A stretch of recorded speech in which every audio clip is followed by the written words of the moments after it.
Hey, welcome back to my channel. In today's video I want to talk about the scientific reason behind why our natural hair tends to break off more easily and on how to prevent this problem resulting in maximum length retention. So a lot of us naturals have a problem with growing our hair, but most of the time the problem isn't really in your hair not growing, it's more in your hair not retaining the length because it's breaking off. So let's take a look at why our natural hair tends to break off more easily than other hair types do. The more curlier your hair is, the more dry it will be because the natural oil our hair scalp produces doesn't have the ability to reach our entire hair strand in a proper way. Lots of things that are dry are more fragile and are prone to break off quicker because of its dry state. For example, these two leaves, one wet and one bone dry. As you can see, the wet leaf has a lot more resistance to manipulation than the dry leaf does.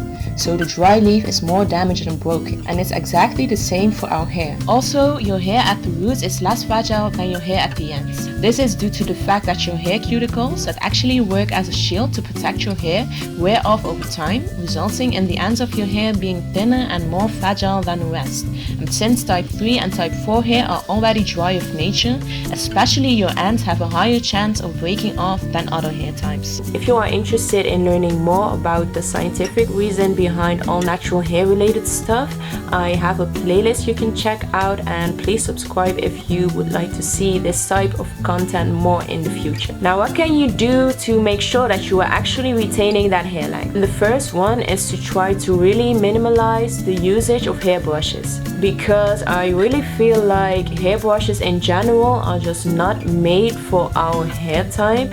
Especially when you have a thicker or higher density hair, you just do not have a lot of control over what you're actually doing to your hair if you're using a brush. And since type 3 and type 4 hair is more dry and tends to have more knots due to its curls, you are breaking off more hair than what is necessary when you are using a brush. So just try to finger detangle as much as possible. Now, of course, there are times when you just don't have the time to finger detangle, or you just want to detangle your hair thoroughly, but just really try to make finger detangling the main way to go. When you are detangling, make sure that your hair is moisturized. So just don't detangle your hair when it is super dry. And keeping your hair moisturized in general is very important, because when your hair is moisturized, it won't be prone to breaking off as quickly. You can also keep your ends safe by doing protective styles, and I think protective styles are just any style where you are not manipulating your hair for several days at a time